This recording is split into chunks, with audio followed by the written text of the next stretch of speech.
Boa noite a todos. Prazer tê-los de novo aqui no quarto encontro da Oficina da Voz.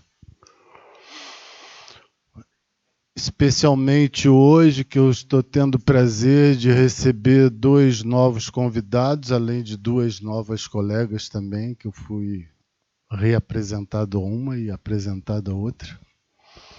E todos aqueles que do Instituto Vox, os nossos outros colegas que participam, mas hoje especialmente nós temos sentado lá atrás o Mário Sagayama, que vai falar no Instituto Vox em novembro, escreveu um livro que eu já cheguei a mencionar para vocês sobre a voz na obra do Beckett.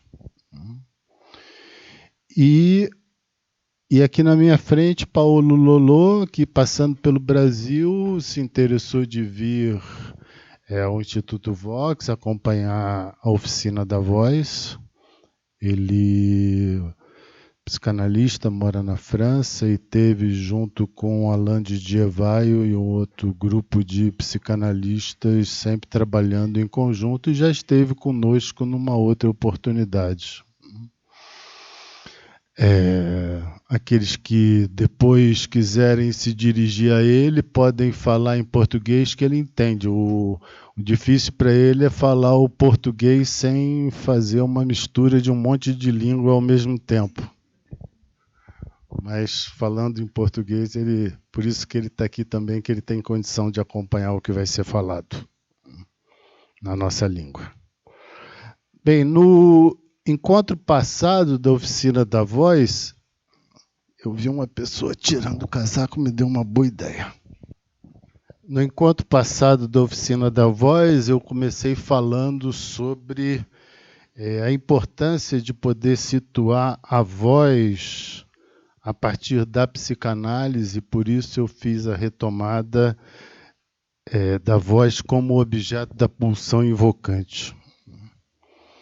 Como se trata de uma oficina onde nós precisamos estar sempre lançando os elementos, tanto quanto depurando cada um deles de forma a permitir um avanço sobre o tema, eu hoje vou voltar a essa questão da pulsão invocante e procurar mostrar o tipo, começar a mostrar as consequências que essa a articulação possui na obra do Lacan e as suas diferentes repercussões. Mas para isso eu gostaria de lembrar que não somente a pulsão invocante é uma introdução do Lacan no campo das pulsões assinaladas por Freud, né? Vocês sabem que no conjunto das pulsões, a pulsão escópica e a pulsão invocante foram introduzidas pelo Lacan.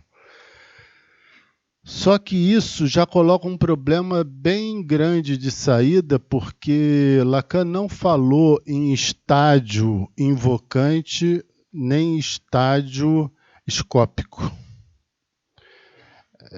Quem procurou articular a questão invocante e a escópica num único estádio, assimilando esse estádio ao estádio do espelho, foi o Eric Porges, num livro que se chama Voz de Eco, que existe em português para vocês comprarem, onde ele retoma o mito de Narciso, o encontro que miticamente houve entre Narciso e Eco.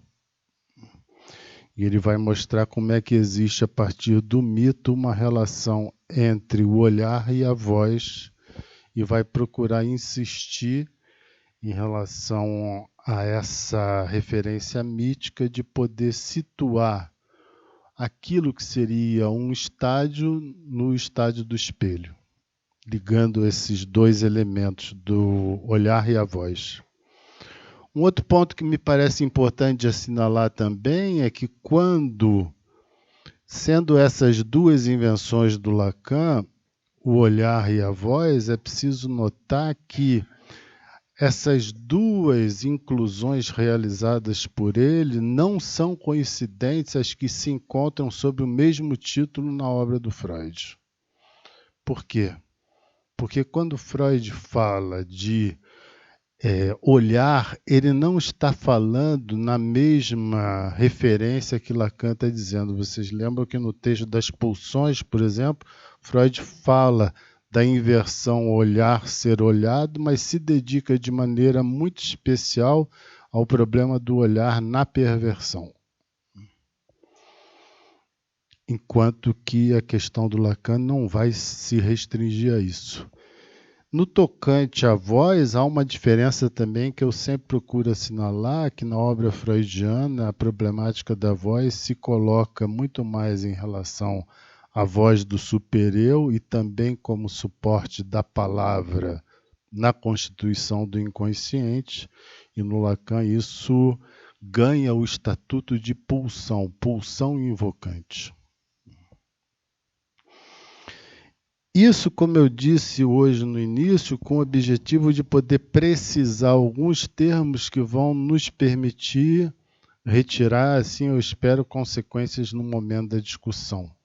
Por isso eu vou procurar mostrar, para situar essa problemática da pulsão invocante, e nisso na divulgação eu já havia incluído, que há uma diferença da pulsão invocante em relação às outras pulsões. Eu vou procurar mostrar para vocês qual é essa diferença. Mas também para articular a problemática da voz na psicanálise, é preciso considerar que Lacan parte do campo das psicoses. Então, digamos que há um circuito que vem das vozes para a voz.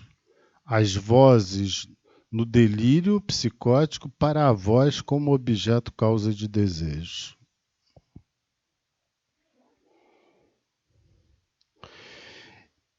Isso exige uma outra indicação de método, eu penso, que é de mostrar também que há uma diferença significativa entre a forma pela qual o conceito de pulsão é entendido na obra do Freud e é entendido na obra do Lacan. E vou para isso, o tempo todo esses fundamentos vão estar a serviço de poder fundamentar a pulsão invocante e daí tirar suas consequências. Vocês lembram que os conceitos freudianos da metapsicologia não são coincidentes aos 4 conceitos fundamentais isolados pelo Lacan no Seminário 11. Por exemplo, Freud não colocou a transferência como um conceito da metapsicologia. E Lacan colocou. Freud termina o texto das pulsões fazendo uma ligação entre pulsão e recalque. Ele anuncia o texto do recalque ao final do texto das pulsões e a problemática que ele vai introduzir. E a maneira como Lacan associa os 4 conceitos fundamentais, ele reúne inconsciente, repetição, transferência e pulsão. Bom, por que isso tem importância?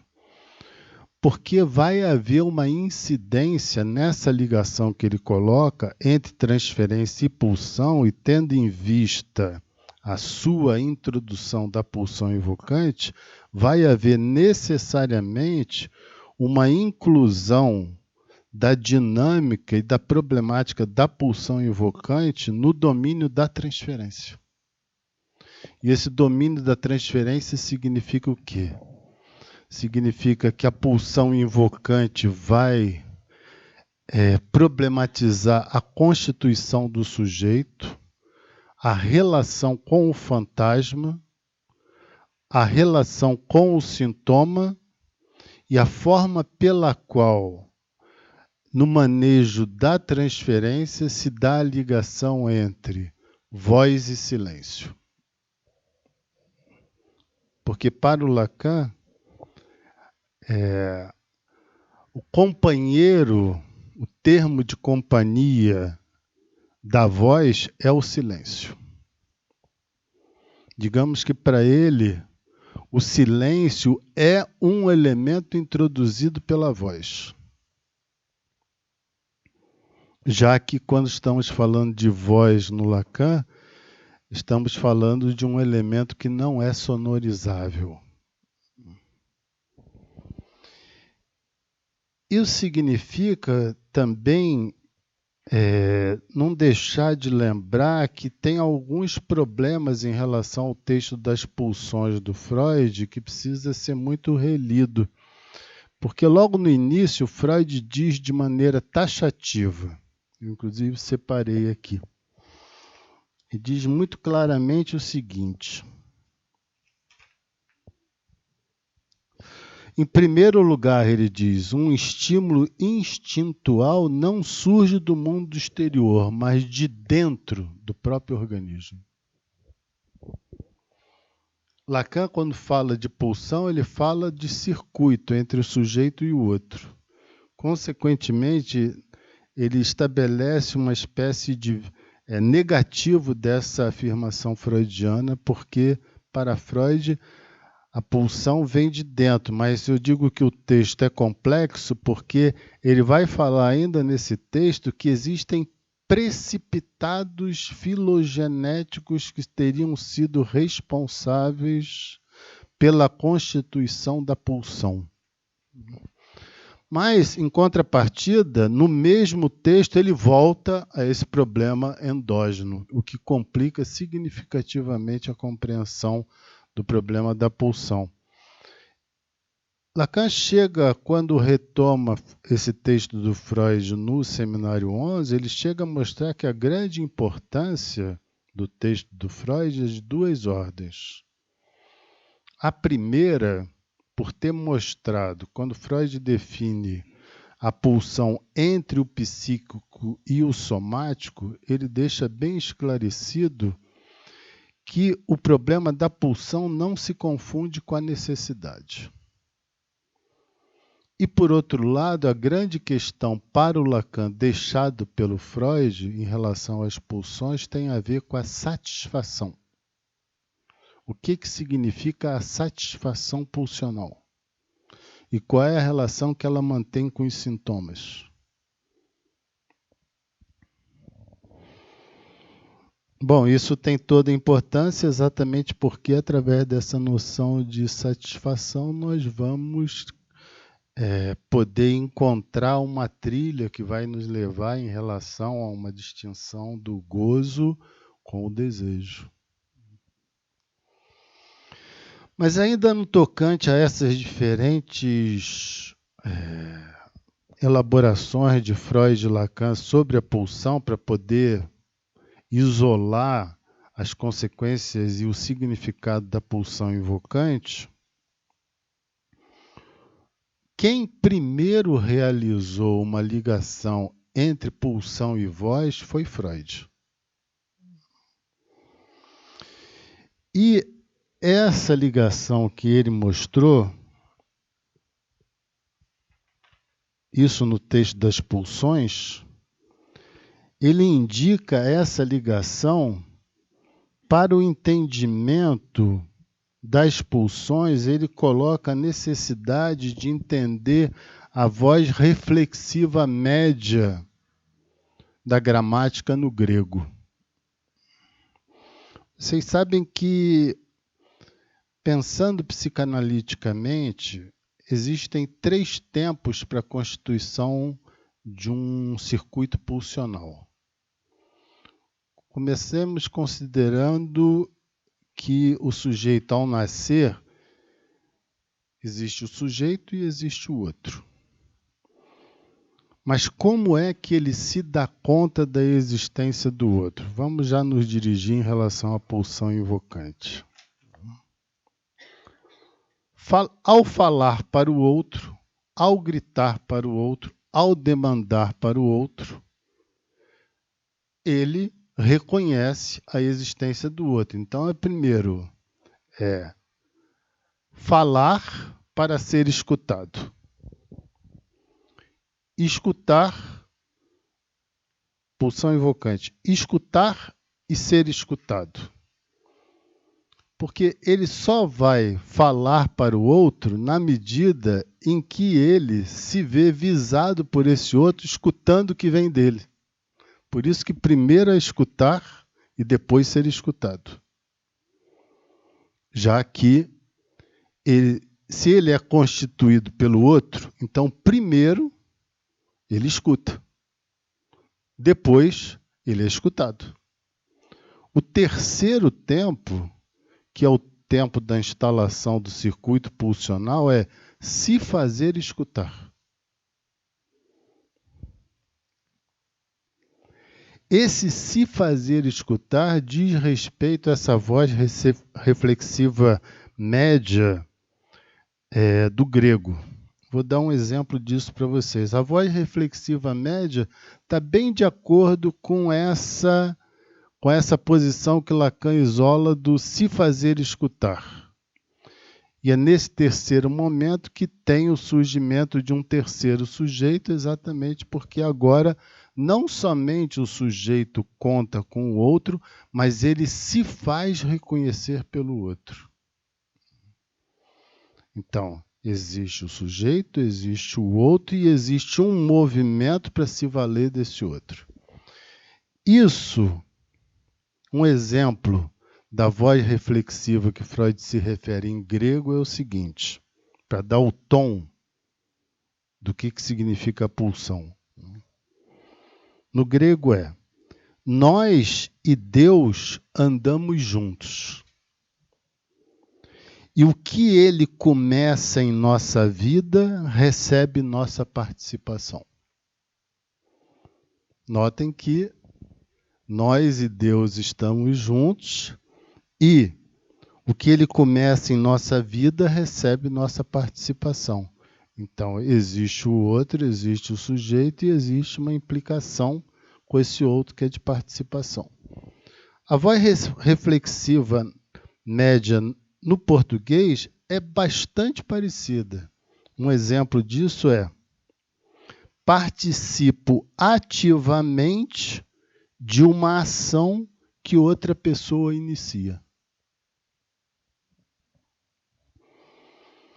E foi Freud que mencionou a importância da gramática da pulsão a partir dessa voz reflexiva média, que Lacan vai retirar daí essa posição do se fazer, reconhecer pelo outro.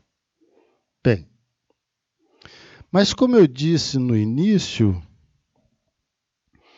o texto do Freud não chega a coincidir significativamente com o texto do Lacan no que se refere às pulsões. Por quê? Porque Freud chega a ligar pulsão e transferência.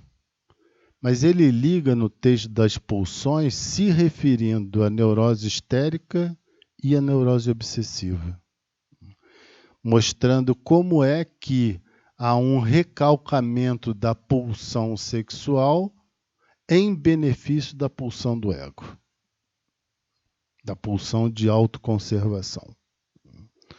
Vocês lembram que no texto das pulsões e suas vicissitudes, Freud está exatamente nessa condição de um dualismo que é pulsão do eu e pulsão sexual. Todo conflito se dá exatamente nesse registro, entre a conservação e a sexualidade.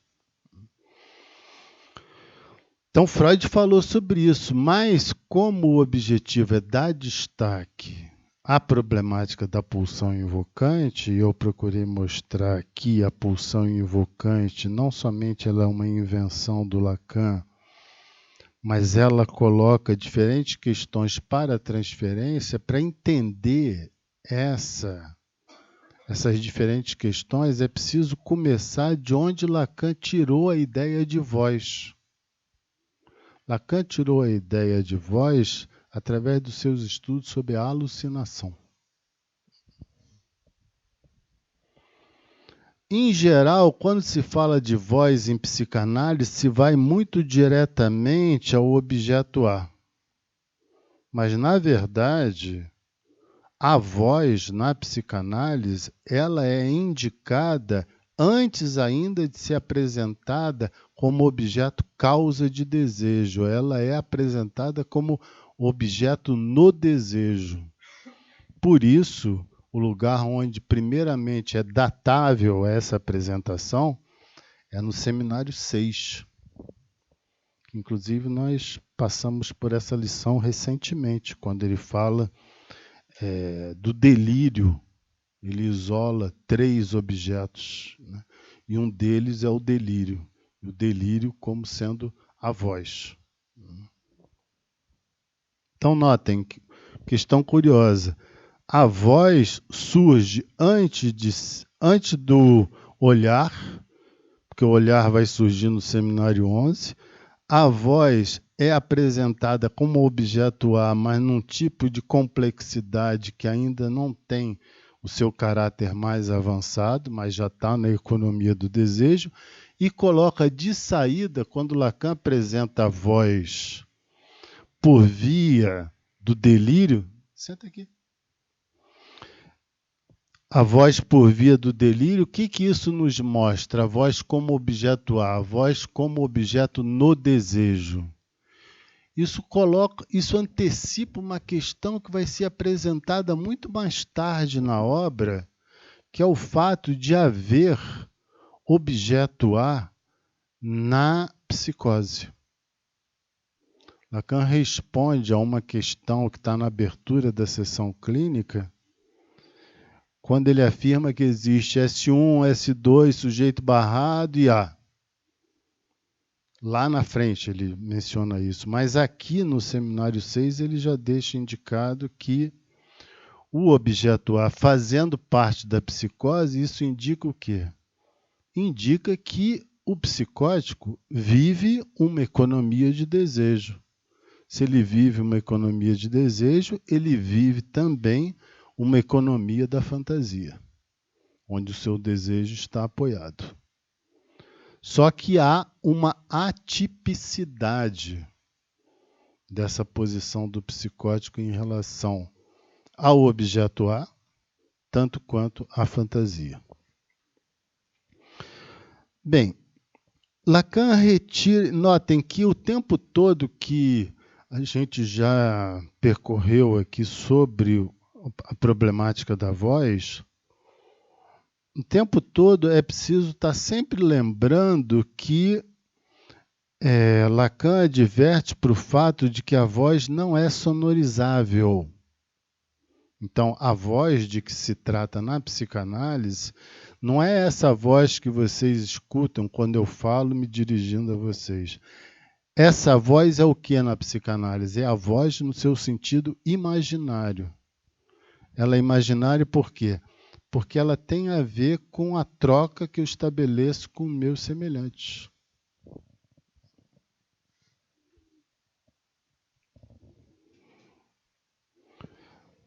E ela sonoriza as palavras, porque é através delas que eu me implico com o meu próximo. Mas para entender por que a voz ela não é sonorizável, só se entende isso por via dessa pesquisa sobre a psicose, de onde ele tirou a voz através do fenômeno alucinatório. E a alucinação sempre foi uma preocupação muito grande dos pesquisadores da psiquiatria. Os momentos mais decisivos da problemática da alucinação são 4 momentos históricos. 1846, surge um sujeito que se chama Beilager, que vai falar de alucinação psíquica. 1892 tem um sujeito que se chama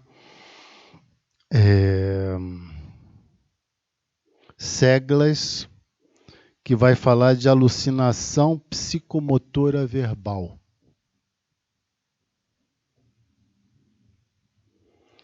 Em 1934, Daniel Lagache escreve um texto célebre sobre alucinação que existe reunido nas suas obras completas, volume 1, publicado pela Paidós.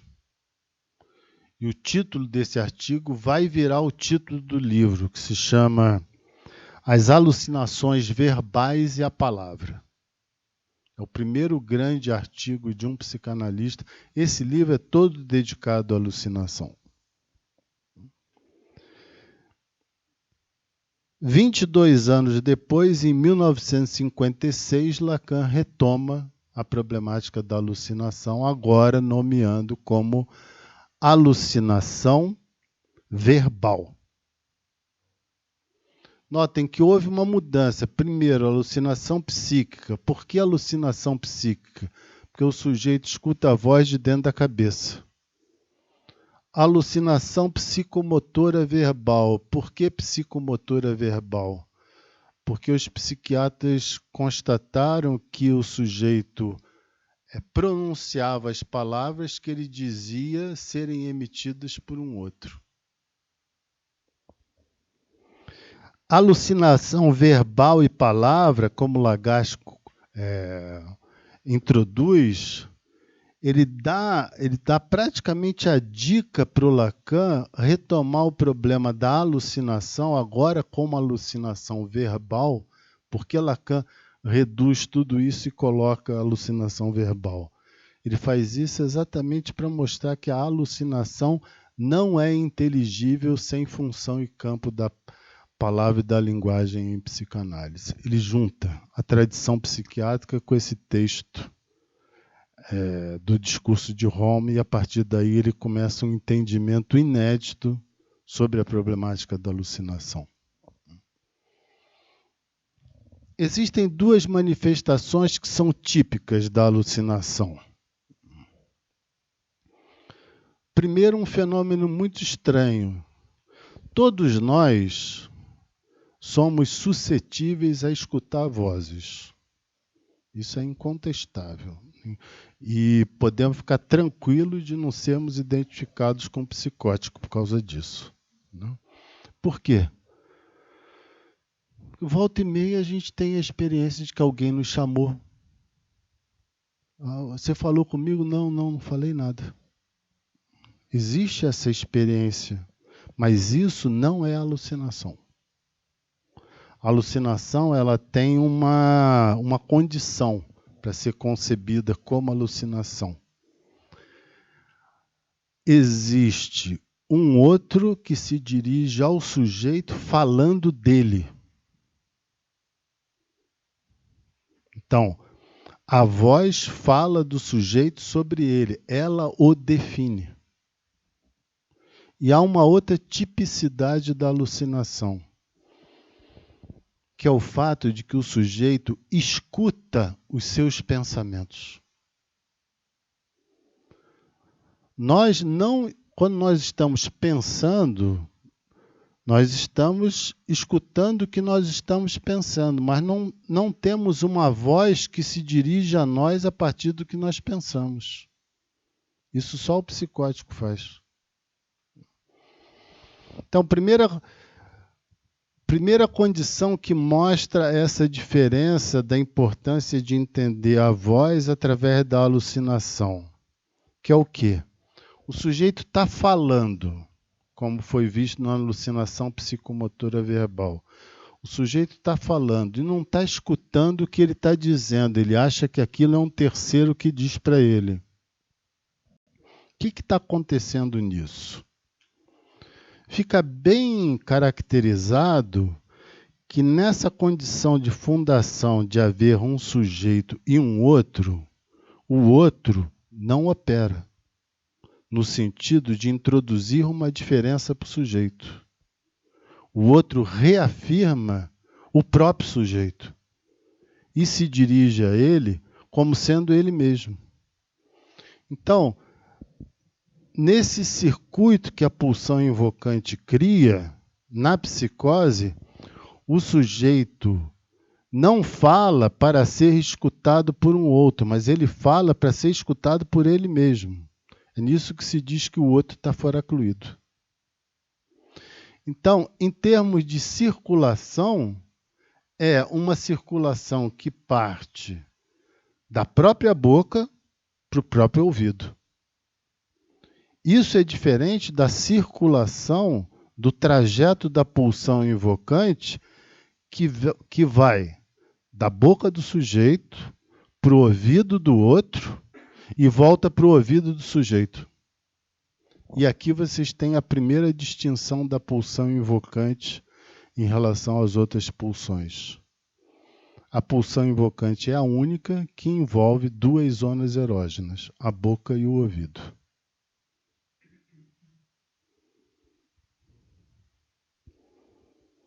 Por quê? Quando o outro escuta aquilo que eu digo retorna segundo o entendimento, a tradução que o outro realiza e, consequentemente, é aí que se instala a frase canônica do Lacan: eu escuto a minha própria mensagem de forma invertida. Essa inversão, o que é? Essa inversão é a interpretação que o outro dá daquilo que eu falo.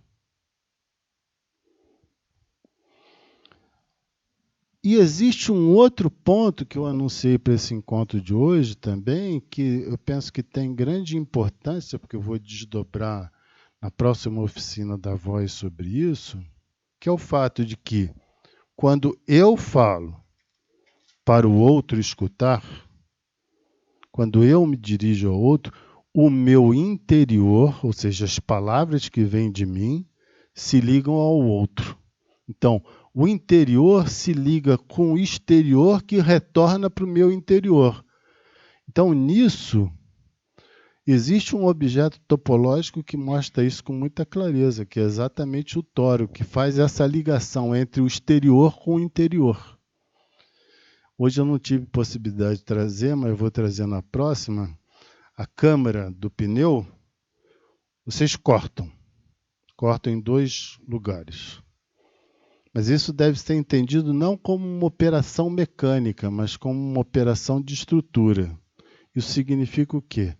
Por que Lacan se valeu desse objeto da topologia para falar e para mostrar que é esse objeto que melhor situa a questão da estruturação do ser falante na sua relação com o outro? Porque se vocês pegam esse objeto, ele é tomado por um vazio central, que é aquele buraco dentro da câmera.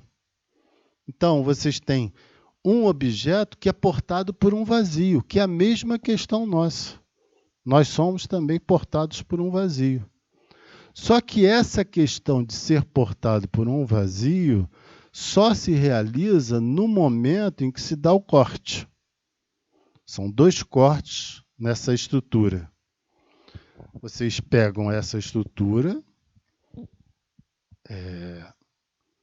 passam aquilo que está fora para dentro e ligam. Entre essas duas paredes, o vazio central vai se manter ali dentro. Então, aquilo que era do exterior vai vir para o interior.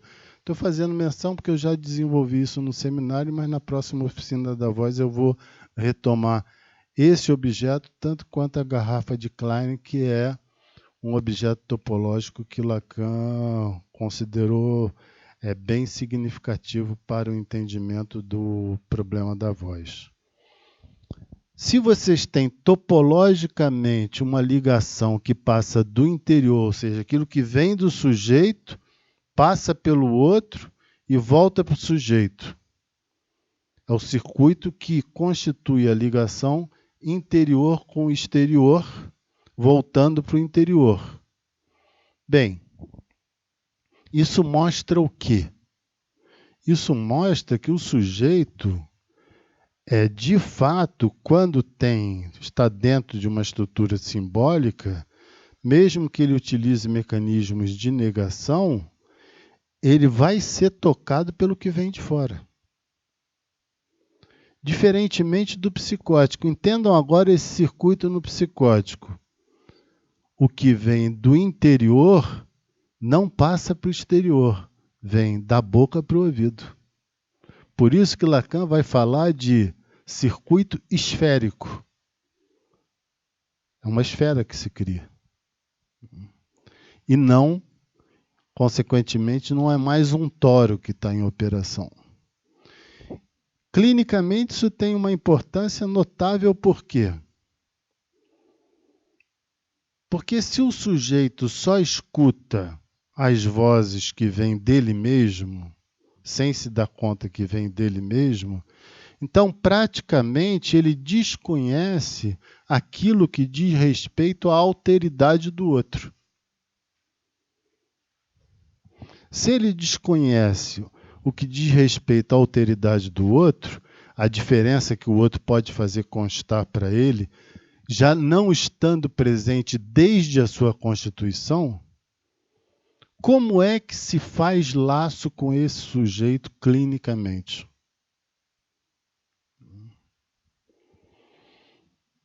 Bom, não por acaso Lacan falou no Seminário das Psicoses do psicanalista no lugar de secretário do alienado. Aquela fala do psicótico, quando nós estamos falando de voz, nós estamos falando de psicose, tanto no sentido da esquizofrenia quanto no sentido da paranoia, ainda que eu vá me deter hoje mais em relação à esquizofrenia. Quando nós temos essa condição de um sujeito que tem um delírio, por exemplo, ele escuta vozes que falam dele sob determinadas condições, injúrias, depreciações. Ele nos conta que tem uma voz que diz isso para ele. E isso encerra o conjunto das suas significações. Como deslocar?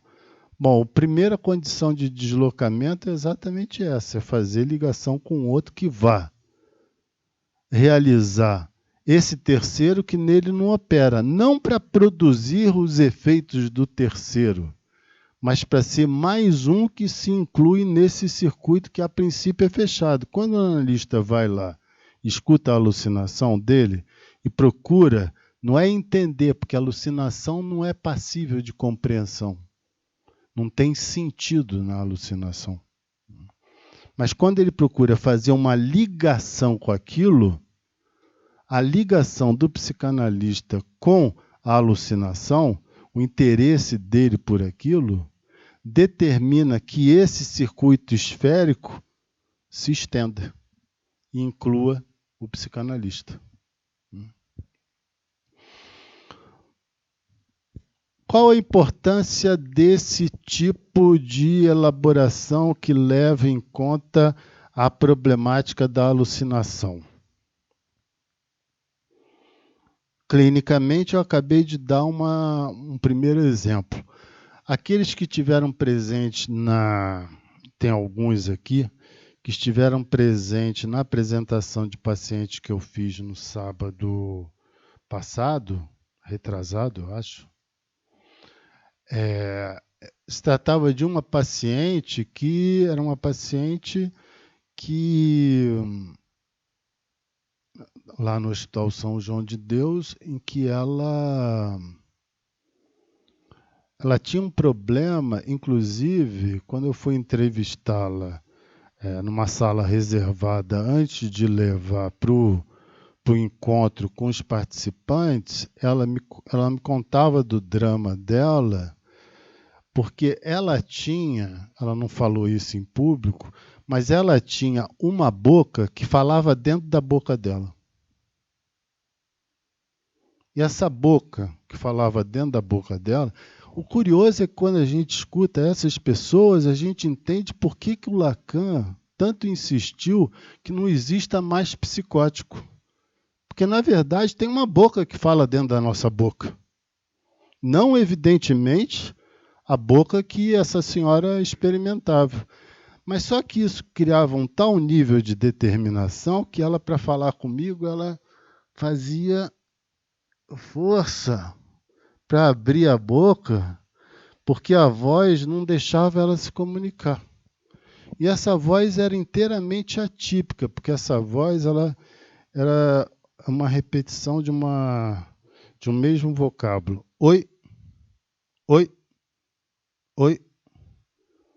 Bom, esse oi, oi, oi que se repete sem criar nenhuma ligação é exatamente essa condição de repetição sem ligação com a cadeia significante que Clerambault isolou sob o nome de automatismo mental. Bem, e o automatismo mental, ele, para os psiquiatras clássicos, ele é a condição, ele é o primeiro tempo da constituição do delírio. O dramático nessa senhora é que o oi não gerava delírio nela. Isso ficava o tempo todo invadindo ela. Oi, oi, oi. E ela...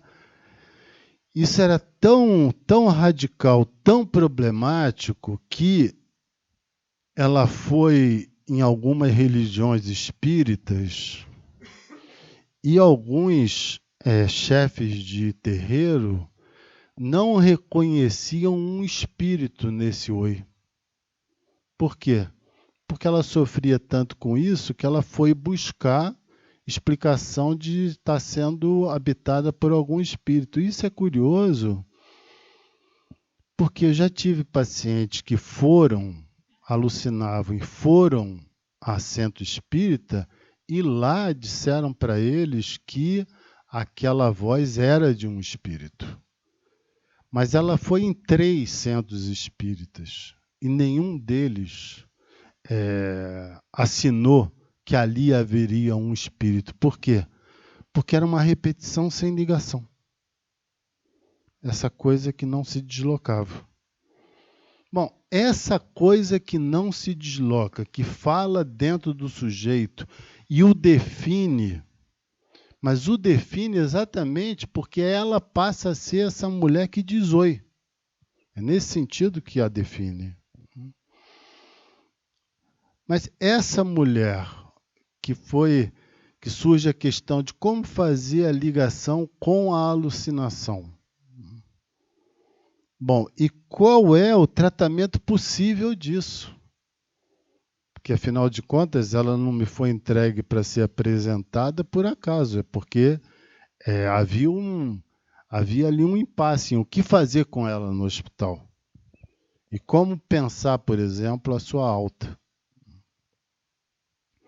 Bem, a primeira coisa que era de acordo entre todos é que era uma pessoa que não demonstrava ter nenhum tipo de periculosidade, nenhum tipo de transtorno agressivo, nada disso. Ela tinha um desespero para entender o que acontecia com ela, mas ela também não conseguia. O máximo que ela conseguiu ali durante o diálogo comigo, que eu atribuo por um fator de transferência, ela ter aproximado esse oi da voz de um namorado que ela teve.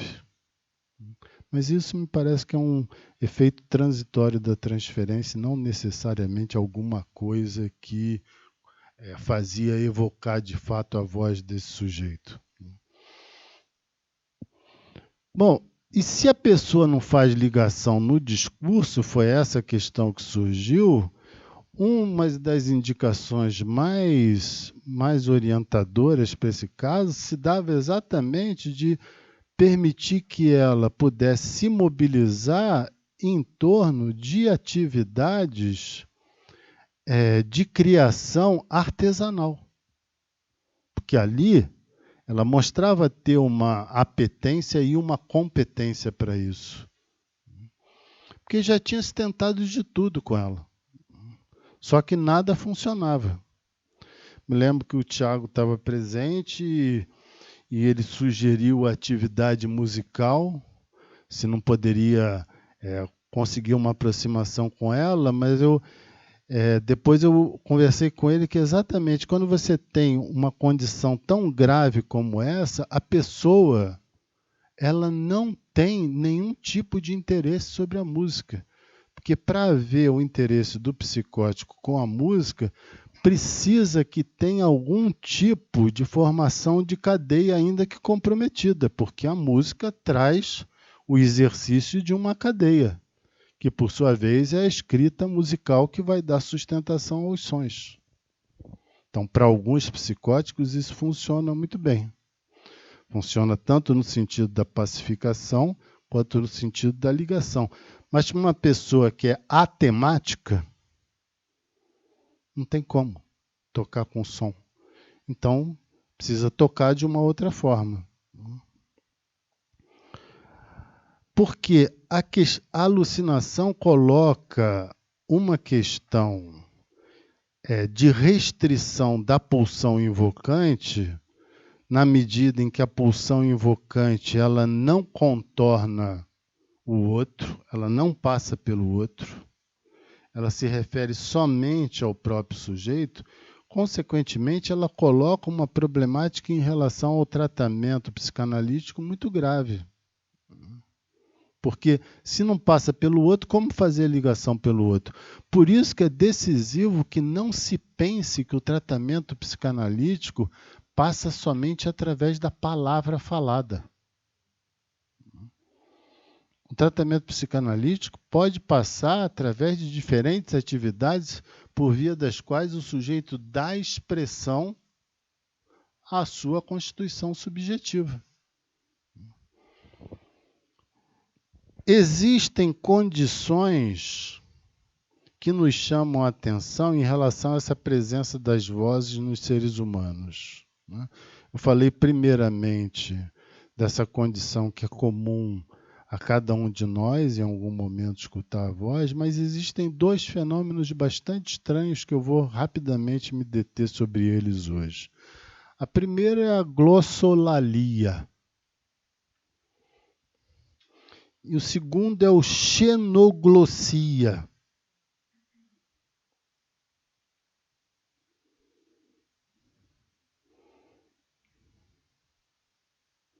Mas hoje eu vou me deter na glossolalia religiosa. A glossolalia religiosa é esse fenômeno do sujeito começar a falar uma língua própria. Essa língua própria pode ser uma língua que é pura criação de um delírio. Essa língua própria pode ser uma repetição daquilo que é falado à volta dele, como é o caso do autismo. Ele fala a língua do que ele escuta na televisão, por exemplo.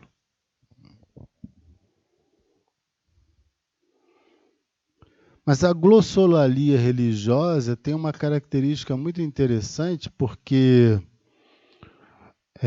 foi na comemoração de Pentecostes que pela primeira vez aconteceu um fenômeno de glossolalia reunindo cristãos e judeus, onde a palavra de Deus foi transmitida no aramaico, que era uma língua que nessa região onde eles estavam não era falada.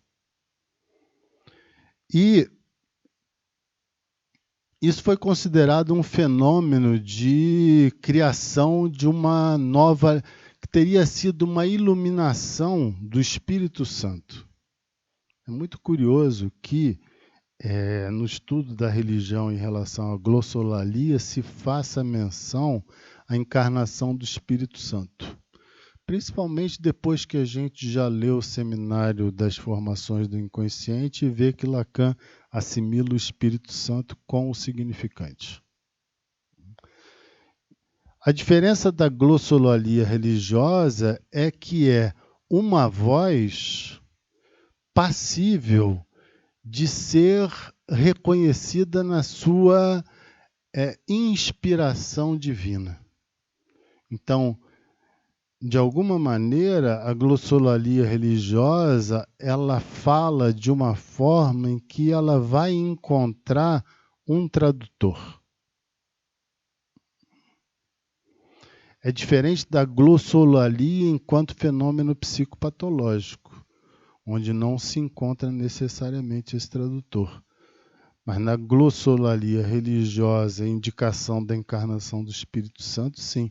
Por isso se considera que quando se tem glossolalia, fenômeno religioso de produção de uma nova voz como encarnação de Deus, se considera esse momento como sendo um momento abençoado para aquela comunidade onde essa experiência se deu.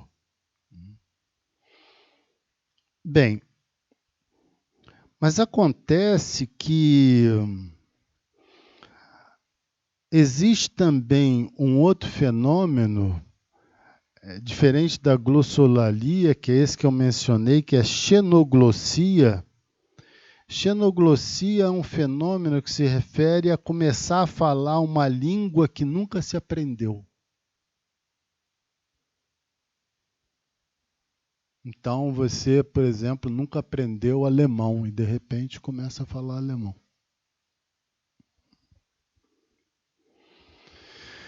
É claro que a coisa não é tão simpática assim como ela é definida, porque ninguém começa a falar alemão com corrente, com pontuação e com sentido com um fenômeno dessa ordem. Mas é sempre preciso lembrar que começar a falar uma língua que nunca falou, por que eu trouxe a questão da xenoglossia?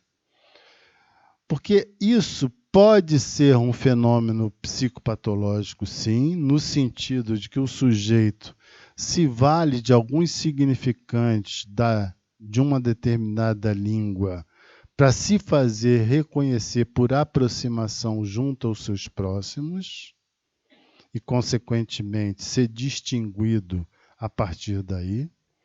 Mas, se vocês observarem bem, o fenômeno da xenoglossia é um fenômeno comum à experiência psicanalítica. O sujeito começa a falar uma outra língua que ele nunca disse e que tem a ver exatamente com a língua que o atravessa pelo inconsciente, quebrando a sua língua corrente. Por que eu faço essas aproximações? Eu faço essas aproximações porque não há como entender o Lacan, em particular a pulsão invocante, se não nos detivermos que é a partir da psicose que na obra dele o esclarecimento sobre a dinâmica dos tipos clínicos se esclarece. Não é pela neurose, é pela psicose. É pela psicose que ele vai lançar esclarecimento. Bem, sendo assim, se nós podemos fazer essas aproximações, e eu penso que nós podemos, ainda alguns pontos que eu gostaria de avançar antes de passar a palavra para vocês.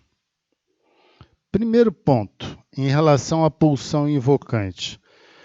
Como eu disse, a voz como objeto A surge no dia 20/5/1959, no Seminário 6, nessa lição.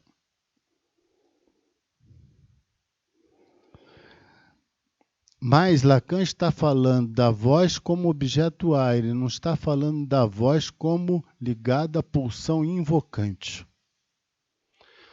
Todos nós, eu digo todos nós, psicanalistas que têm uma certa experiência, maior ou menor clínica, né, temos uma tendência a acreditar que o delírio é uma forma de confirmação da loucura do sujeito. Ainda que Freud tenha mostrado exatamente o contrário. Mas não por acaso, na nossa experiência corrente, quando a pessoa começa a delirar ou diz que escuta vozes, a primeira iniciativa de muitos psicanalistas é mandar para um colega psiquiatra, sem se dar conta de que aquilo que o Lacan transmite, e essa é a importância de ler a pulsão invocante na relação com o texto dos escritos sobre as psicoses, que lá no texto dos escritos, questão fundamental sobre o tratamento das psicoses, Lacan vai dizer o seguinte, e é isso que ele vai se valer no seminário 6. Nós, então, partamos da nossa experiência mais comum. O sujeito delira, ele está fora do campo da significação corrente compartilhada, consequentemente, ele tem uma atipicidade do sentido. Muito bem. Tomando como termo de referência o sentido no sentido neurótico, está correto. Mas o que eu estou dizendo, a questão que o Lacan nos lança é de privilegiar a experiência da psicose. Então, vamos inverter. E por isso o texto da questão preliminar tem toda a importância, porque Lacan vai se valer de duas alucinações do Schreber. Uma alucinação onde ele é tomado por uma língua fundamental, que é um alemão arcaico. E outra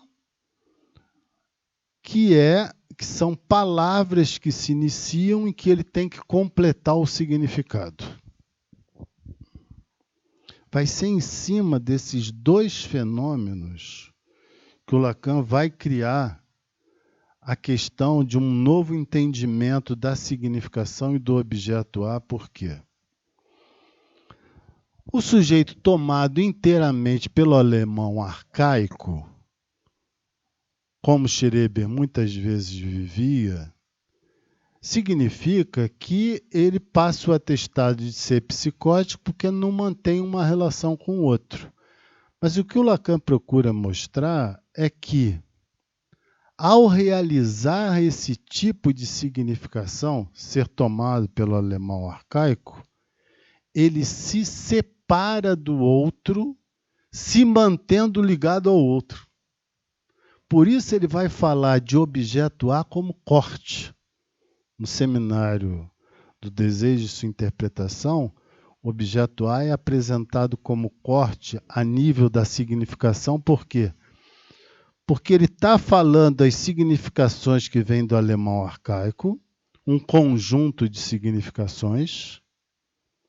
Então, ele, falando essas significações, mas não somente elas, porque ele não ficava só falando alemão arcaico, ele se separa e se liga. Ele se separa porque ele realiza um conjunto de significações diferenciadas segundo uma articulação própria e se liga no que ele repete as palavras que vêm do outro, sem nenhum tipo de subjetivação. Então, o objeto A corta, mas no caso da psicose, corta e liga. Daí eu ter mencionado que o que é a voz como objeto A nesse exemplo do Schreber? A voz como objeto A é essa condição de sustentação das palavras dessa forma atípica. E que forma atípica é essa? Repetindo e separando ao mesmo tempo que vem do outro. Liga e religa. É como se não desse tempo para que o efeito de separação produzisse efeitos de sujeito. No outro tipo de alucinação que ele se refere do Schreber, que as palavras começam, as frases começam para o Schreber completar, se dá a mesma coisa. Por quê? Porque ele vai completar as palavras, ele vai responder esse apelo que vem do outro, de frases que são dirigidas a ele pela alucinação, e a voz o empenha para que ele complete essas frases. Então, ele dá sustentação, e aí nós temos a voz como objeto A, no sentido que ela dá sustentação ao delírio, ela dá sustentação a essas palavras que são encadeadas, mas, ao mesmo tempo, separa o sujeito. Por quê? Porque quando a voz da alucinação impõe um início de frase e ele vai completar essa frase, ele vai completar com alguma coisa que vem dele, não com alguma coisa que vem do outro. Mas, ao mesmo tempo, quando ele completa, ele se religa. Esse é o drama. Completa e se religa. Mas isso coloca uma questão interessantíssima para nós, que é o seguinte: de que maneira se pode entender o agenciamento do objeto a partir das alucinações, no sentido da experiência comum que nós temos enquanto seres de discurso, tomando esse exemplo da psicose? Lacan tem uma passagem no... Já eu lembro o seminário, onde ele diz que a problemática da voz se coloca nessa escansão entre as palavras. Para passar de uma palavra para outra, tem uma escansão, tem uma divisão. A voz é o que vai fazer a ligação, mas ela acompanha essa escansão, ela participa dessa escansão, porque se ela não inclui a escansão, ela fica parada numa palavra. Então, o efeito de escansão participa dessa sustentação das palavras. As palavras estão separadas. A voz liga elas, mas liga-as separadamente. Só que é uma separação que não permite fazer constar o efeito de separação no sentido sensorial, porque o sujeito realiza isso a partir de uma frase. Mas que a separação está presente ali, tanto quanto a ligação no ato de sustentação da fala, e isso é a voz, exatamente isso é a voz para o Lacan, né? Tanto quanto é para o Lacan o objeto A como elemento de divisão, como elemento de corte, nesses dois exemplos que vão ser os exemplos que vão ficar canonicamente apresentados na obra como decisivos. Por quê? Porque o que há de decisivo nesses dois exemplos do Schreber? O que há de decisivo é que a significação não engendra outra significação. Ela retorna sobre ela mesma. O alemão arcaico retorna sobre ele mesmo. A palavra ser completada na frase reafirma esse próprio movimento de uma frase não se ligar com a outra.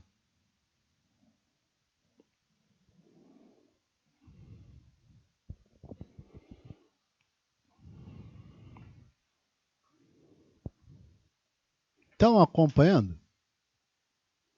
Maria Cristina, tá? Isso é meio chatinho de explicar, mas eu estou tentando.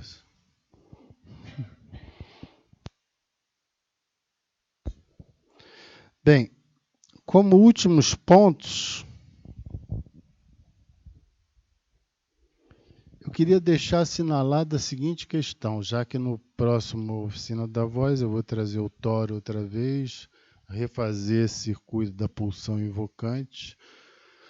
Procurei mostrar como é que a pulsão invocante se distingue de todas as outras pulsões, exatamente porque envolve duas zonas erógenas, dois orifícios. E existe uma... Voltemos à alucinação.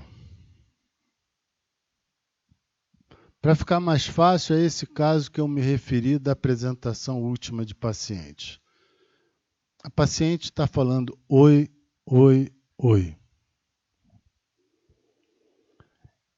Ela é inteiramente falada pelo outro de uma forma banal. porque esse oi não engendra discurso.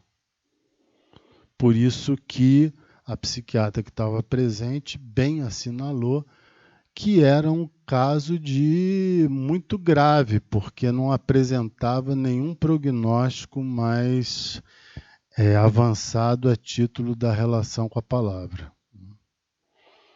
Mas voltemos a isso. Oi, oi, oi.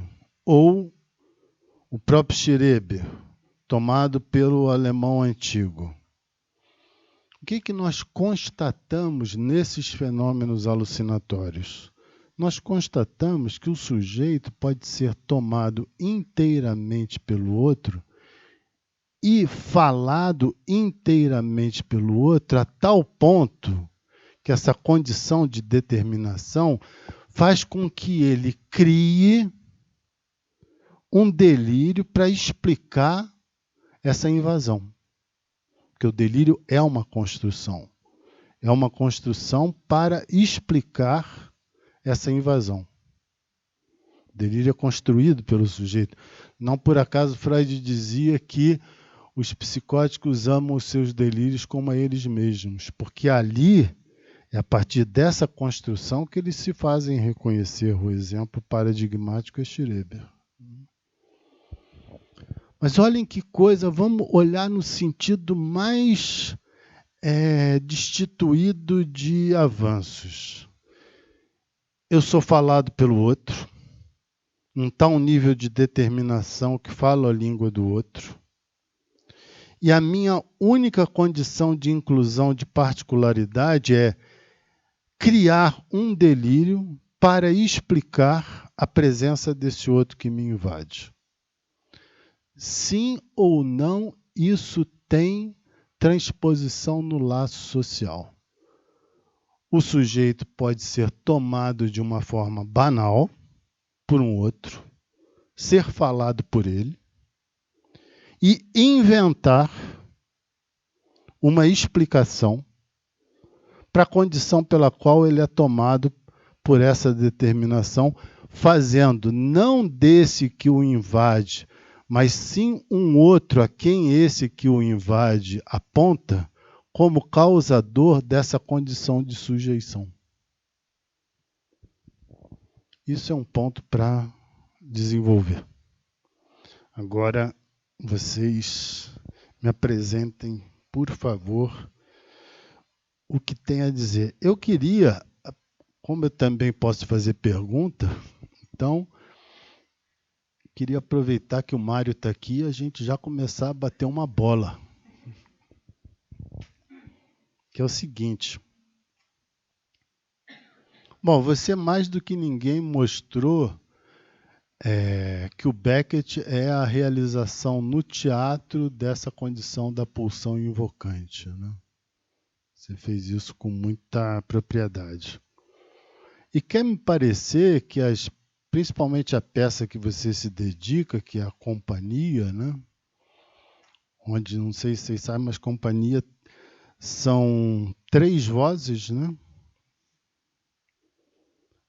Pode-se considerar que são 3, né? A peça é uma voz, tem um corpo deitado, de costas, uma voz se dirige a esse corpo. Então, o Mário pega isso muito bem porque ele mostra a condição de determinação da voz do outro sobre o sujeito, retirando, inclusive, qualquer tipo de particularidade, daí a não mostração, por exemplo, do rosto e não ter nenhuma desenvoltura corporal esse sujeito em cena, né? Mas isso que eu apresentei hoje te dá algum link assim com as coisas que você desenvolveu na análise dessa peça? Então, eu tentei fazer alguma coisa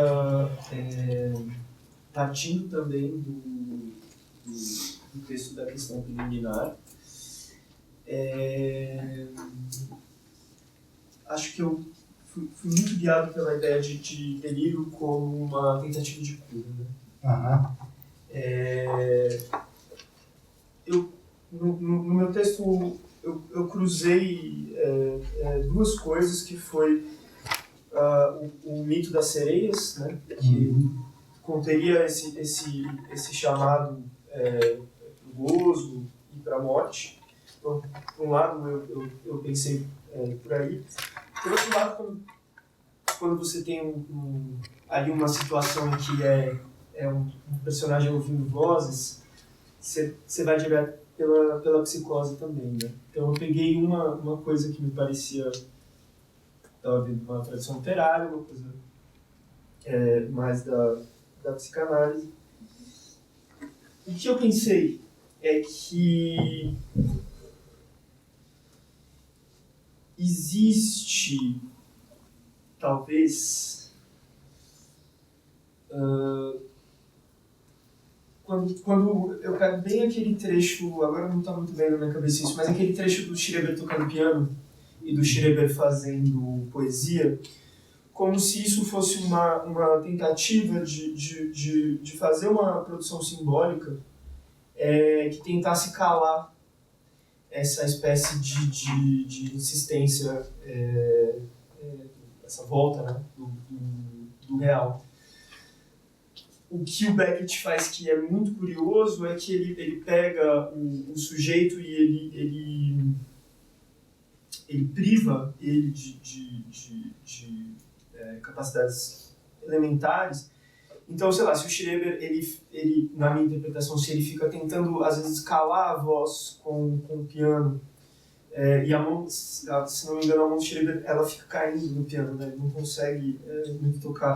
Ou se ele fica fazendo essas assonâncias para enganar as próprias vozes que falam na cabeça dele, o personagem do Beckett, ele rasteja, né? E na interpretação que eu fiz, é como se, mesmo que ele não...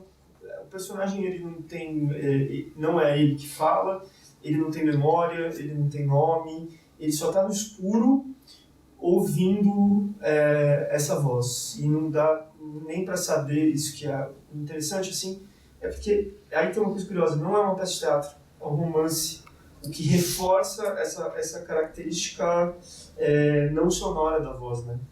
Porque é o personagem que está ouvindo e a gente imagina ele ouvindo, né?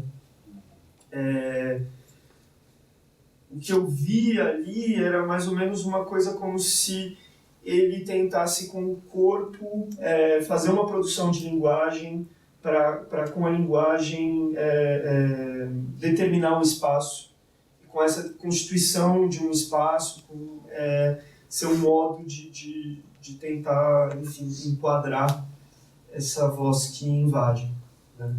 Nos últimos textos, a gente tem bem presente também essa condição das reticências entre as palavras, em alguns textos dele. Uhum. Isso me parece ser bem indicativo dessa condição que Lacan fala da voz, que ao mesmo tempo dá sustentação às palavras, mas enquanto objeto A também separa. Uhum.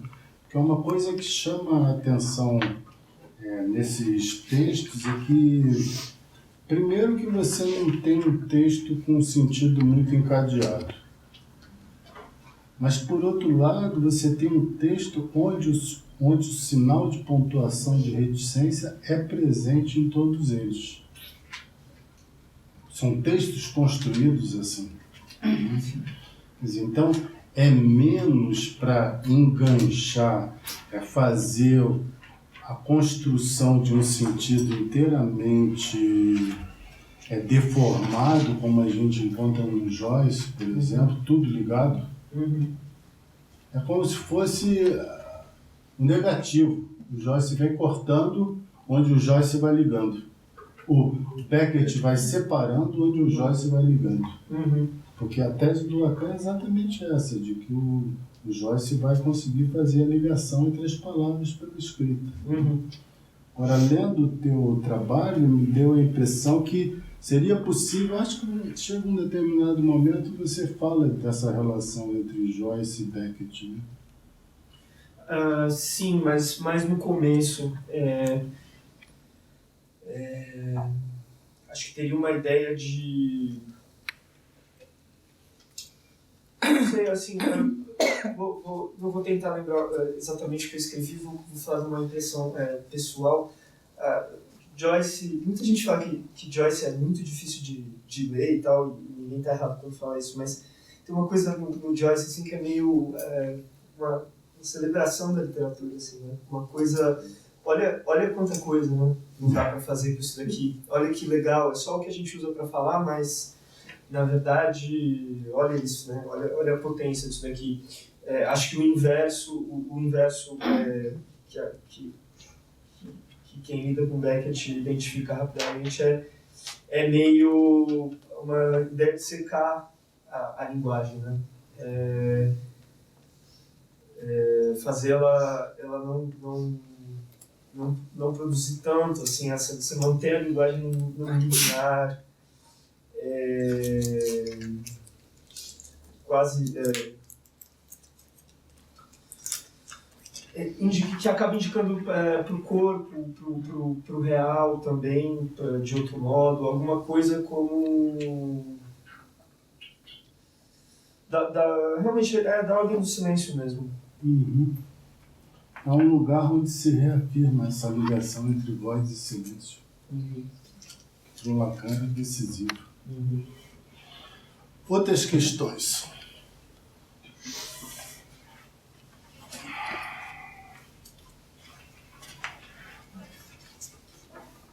Em primeiro lugar, assim, vocês entenderam que sem isso não dá para ter questão. Deu para acompanhar? Foi muito didático. Júlia. Paulo. Acompanhou? Cheguei no meio, né? Paulo, Diga. para mim, fica essa questão da voz que não é sonorizado, sabe? Uhum. Porque é muito difícil ao escutar, não pensar. Isso. Eu entendi que você colocou que ela está no registro do imaginário, mais ou menos, entendi mais ou menos. Mas é muito difícil imaginar, sabe, o que é essa voz que não é sonorizada, né? Não sei se dá para pensar junto com isso algo que estava me vindo quando você falava o tempo todo do interno e do externo. Uhum. E eu estava lembrando que o que é esse externo, né? Que externo é fora do aparelho psíquico, quando eu penso, por exemplo, nos estímulos, que quando ele fala, Freud vai colocar estímulos externos ou internos, não são externos dessa realidade, né, colocada, mas externos do aparelho psíquico. Isso. E aí eu fico pensando nisso, e dá para fazer alguma relação. É que você trouxe bem para a psicose, né? A questão da psicose, eu acho que aí o externo deste outro, dessa escuta, né? Quer dizer, ao se colocar, então primeiro ele fala, depois ele ouve, mas eu não sei se dá para fazer alguma relação Dá. com... Eu coloquei a psicose hoje como uma estratégia, né, para retomar a problemática da voz de onde ela parte no Lacan. Sim. Que é a alucinação. E, em geral, essa articulação ela é muito deixada de lado na obra dele, que parte-se muito rapidamente para a assimilação da voz como objeto A, né? Mas como objeto A, como delírio, como mostrei. Mas você está totalmente certa, porque quando eu me referi ao texto do Freud, ele fala de precipitados filogenéticos, que seriam responsáveis pela constituição das protofantasias, né? A partir das quais iria ali vir se estruturar um sujeito. É um externo que é interno. O problema é que o externo, por exemplo, o psicótico não é falado pelo outro tal como nós, ele não é banhado pela linguagem tal como nós, ele é só que o circuito dele é circular. Então, esse externo não causa nele estranhamento. Quando causa estranhamento, ele produz o quê? Ele produz uma angústia avassaladora e, consequentemente, passagem ao ato. Falta de mediação dessa tensão que surge no aparelho psíquico, vamos dizer assim. Mas, onde a gente tem de forma bem exemplar essa interseção entre o externo e o interno da maneira como você está abordando, né, são as diferentes ruminações obsessivas que Freud mostrou existir no Homem dos Ratos e que mostrou que o supereu, por exemplo, é fundamentalmente essa voz que aparece como vindo do exterior, mas, na verdade, faz parte da constituição psíquica do sujeito enquanto reprovação da sua própria sexualidade, do seu próprio desejo.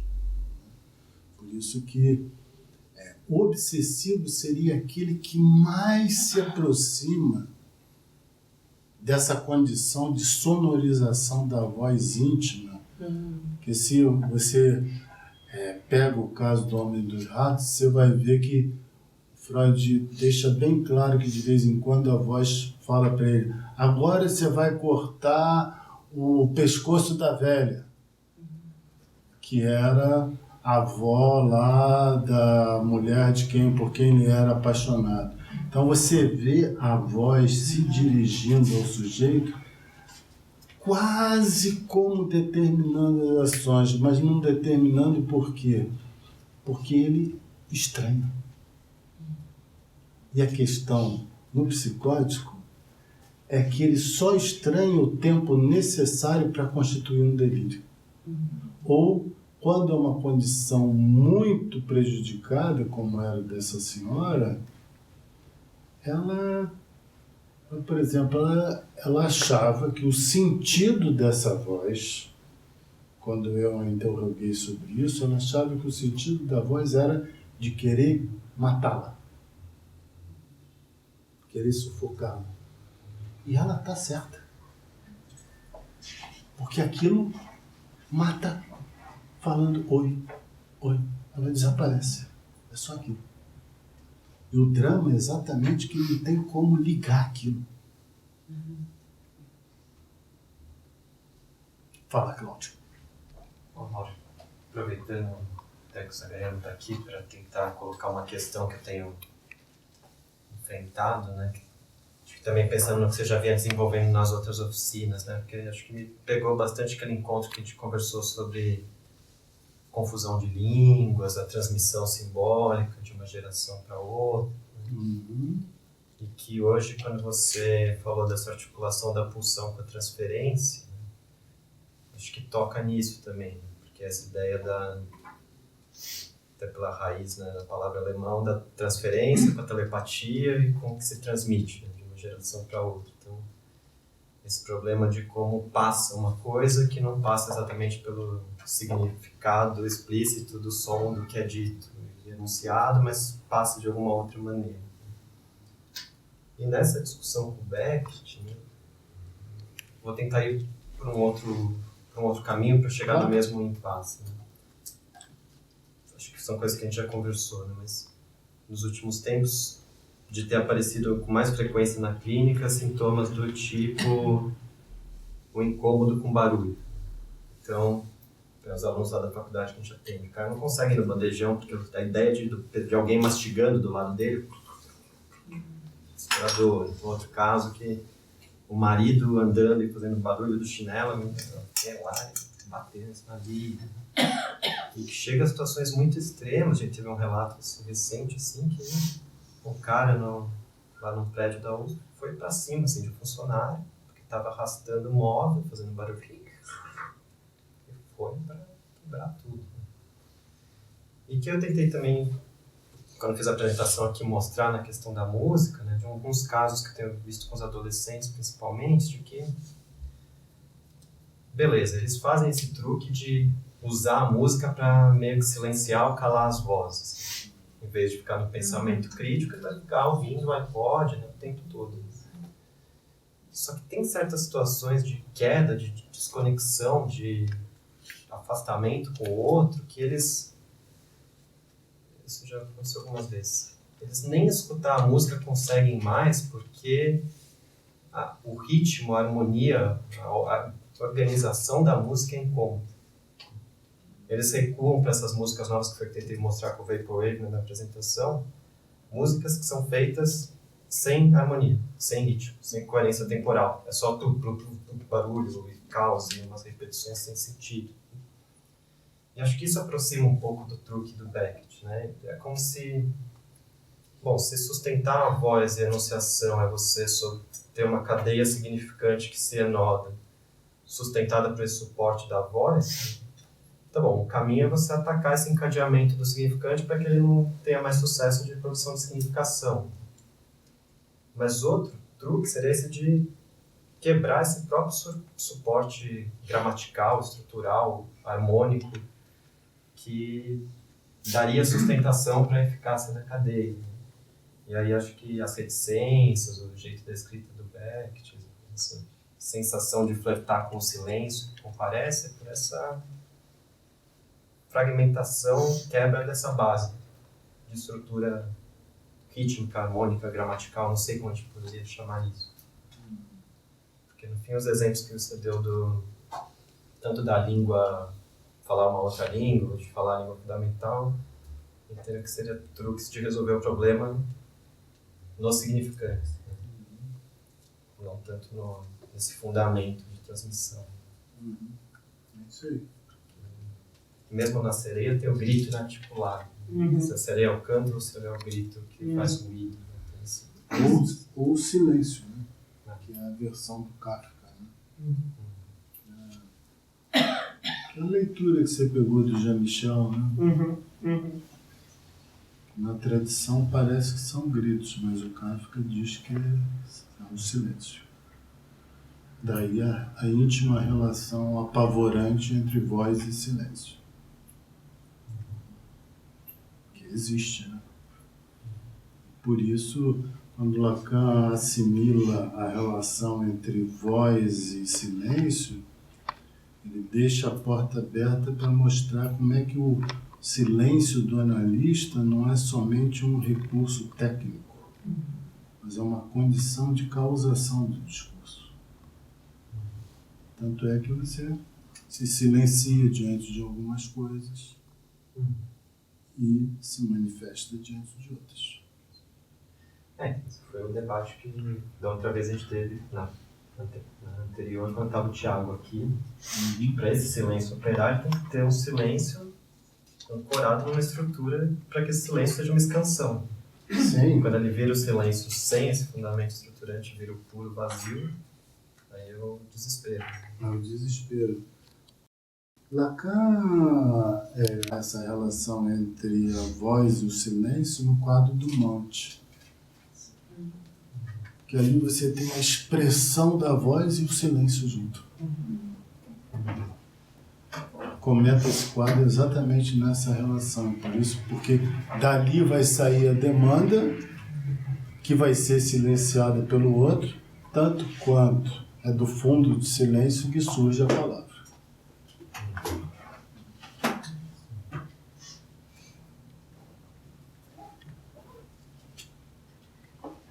Deu para comprar?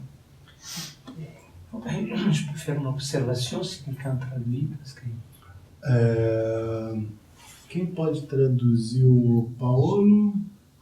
Mário? Oui, donc alors, une observation qui me paraît intéressante pour continuer le débat. La remarque est que oi sont des voyelles.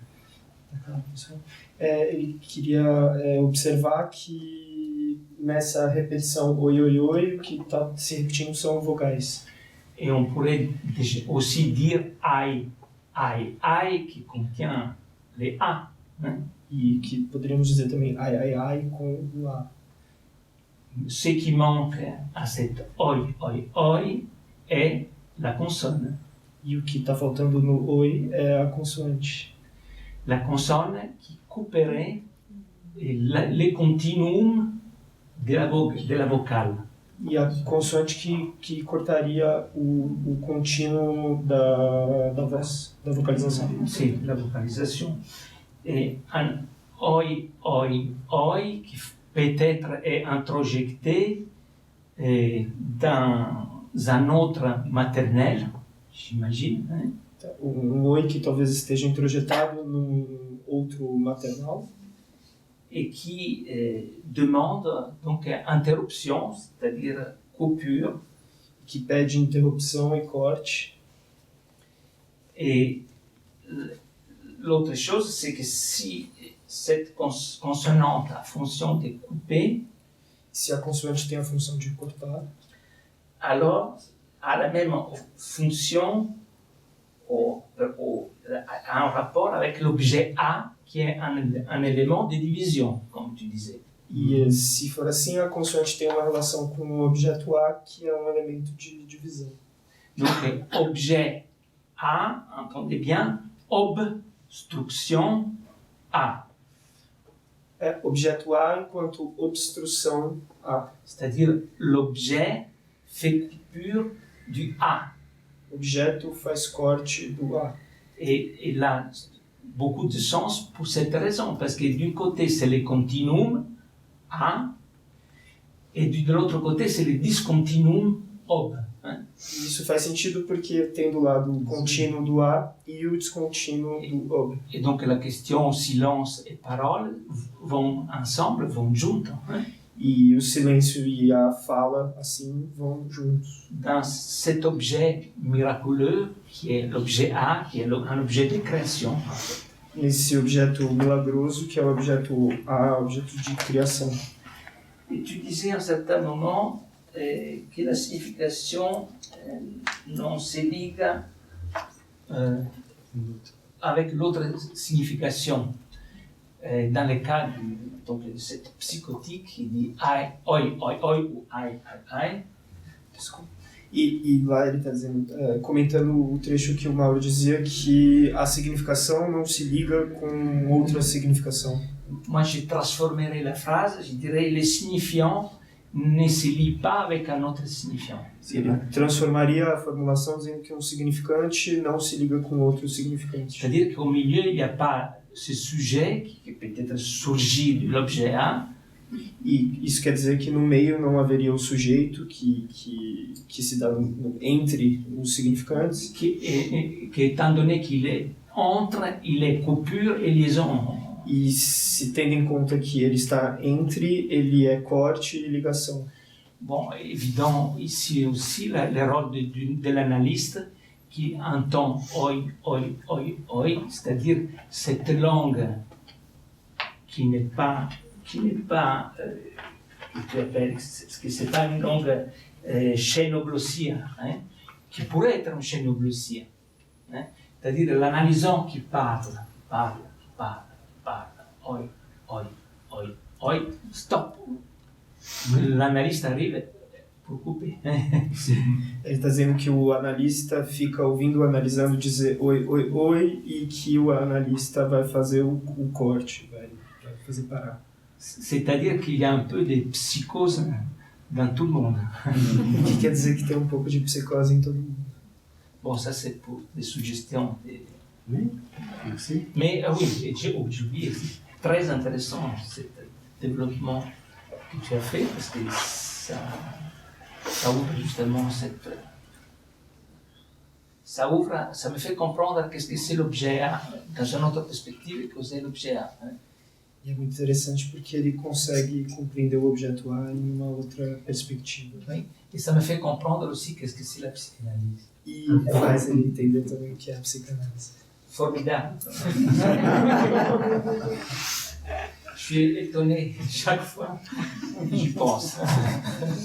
Está sempre surpreso toda vez que ele pensa. Merci, Mauro. Merci, toi. Mais alguma pergunta? Gostariam de fazer alguma observação? Respondi a tua pergunta sobre o interno e externo? Eu não consigo formular direito, porque nem para mim está tão claro, mas sem dúvida, acrescentou bastante. Legal. Então, eu os convido a estarem presentes novamente na próxima oficina da Voz. Basta vocês consultarem a agenda do Instituto Vox para continuarmos esse avanço. Obrigado. Obrigada.